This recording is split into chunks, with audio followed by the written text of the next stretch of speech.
कुर्मी को एसटी में शामिल करने को लेकर आदिवासी बचाओ मोर्चा की तरफ से जो आदिवासी सेंगल अभियान के राष्ट्रीय अध्यक्ष और पूर्व सांसद सालखर मुर्मू ने राजधानी रांची के धुमकुरिया स्थित जो है सभागार में एक कार्यक्रम आयोजन किया, जिसमें कि तमाम आदिवासी संगठन द्वारा यह जो है इन तमाम चीज़ों पर चर्चा की गई।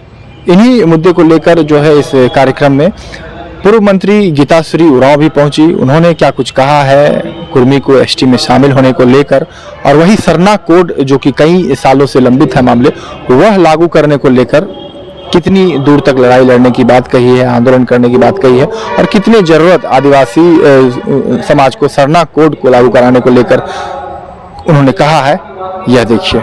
कुर्मी हो या कोई ऐसे अन्य गैर आदिवासी समुदाय जो ये दावा करते हैं कि हम लोग भी आदिवासियत का पुट रखते हैं और हमें भी आदिवासी सूची में, अनुसूचित सूची में समाहित किया जाए, तो बहुत सारे देखिए उसमें क्राइटेरिया होते हैं, मानक होते हैं। आदिवासी कौन है, क्या है।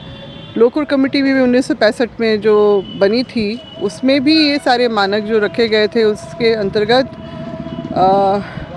अन्य समाज उसमें फिट नहीं बैठते हैं। भले वो जो भी आज की डेट में एक 5वीं अनुसूची का राज्य बन गया है झारखंड, तो वो कहीं ना कहीं राजनीति से प्रेरित ये सारी मांगे हैं।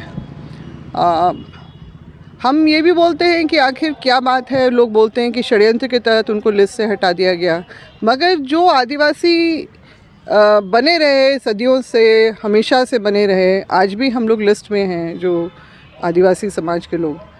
तो क्या कारण था कि हम लोग बाहर नहीं हुए? कि हमारे खिलाफ क्यों नहीं षड्यंत्र हुआ? चुनिंदा लोगों के साथ क्यों षड्यंत्र हुआ? बहुत सारी बातें ऐसी हैं। और नस्ल को देखते हुए, हमारी अपनी विशिष्ट जो रूढ़िवादी परंपरा है, जो हमारी अपनी भाषा है, संस्कृति है, सब चीज़ को देखते हुए हम लोग आदिवासियत से अपने हमेशा जुड़े रहे, सदियों से, हमारे पूर्वजों के टाइम से। तो आज भी वही चीज़ें हैं, मगर अब नए लोग अगर इस तरह से लोग किसी राजनीति से प्रेरित अपनी मांगे इस तरह की उठाते हैं, तो निश्चित रूप से हम इसका विरोध करेंगे। आप लोगों की भी जो मांग है सरना कोड को लेकर, क्योंकि राष्ट्रपति अब जो है आदिवासी द्रौपदी मुर्मू, वैसे में आप लोग क्या आगे करने की? देखिए, देश में 5 राज्यों में कुछ लोग निश्चित रूप से सरना धर्म कोड की मांग कर रहे हैं, मगर जहाँ अगर पूरे देश भर में जब अन्य समुदाय को देखा जाए, जिसमें भील, गोंड या फिर अन्य जाति, मतलब अन्य समुदाय भी आते हैं आदिवासियों के, देश भर में सरकारी आंकड़ों के तहत 781 जो हैं समुदाय हैं, तो सबकी एक मान्यता सरना तो हो नहीं सकती है। और सबकी पहचान हम लोग तो चाह रहे हैं कि सिर्फ आदिवासियत के नाते आदिवासी कोड ही हो, तो जिसमें सभी लोग सहमत होंगे। बाकी अपनी जो धार्मिक मान्यताएं, अपनी पद्धति जो ये है, मान्यताएं हैं, परंपरा के हिसाब से लोग अपना अपना चले, मगर पहचान जैसे, क्योंकि देश भर के हिंदुओं के लिए मुस्लिम, सिख, ईसाई, बौद्ध, जैन, सबकी एक ही कोड है, उसी तरह से आदिवासियों के लिए भी एक ही कोड श्रेष्ठ कर रहेगा, और वो व्यवहारिक भी है सरकार के लिए देना।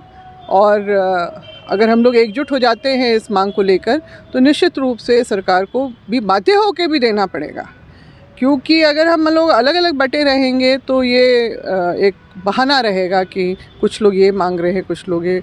मगर देश में अभी बाकी जो आदिवासी इस बात को समझ गए हैं कि एक कोड होने में हमारी पहचान सुरक्षित रह पाएगी।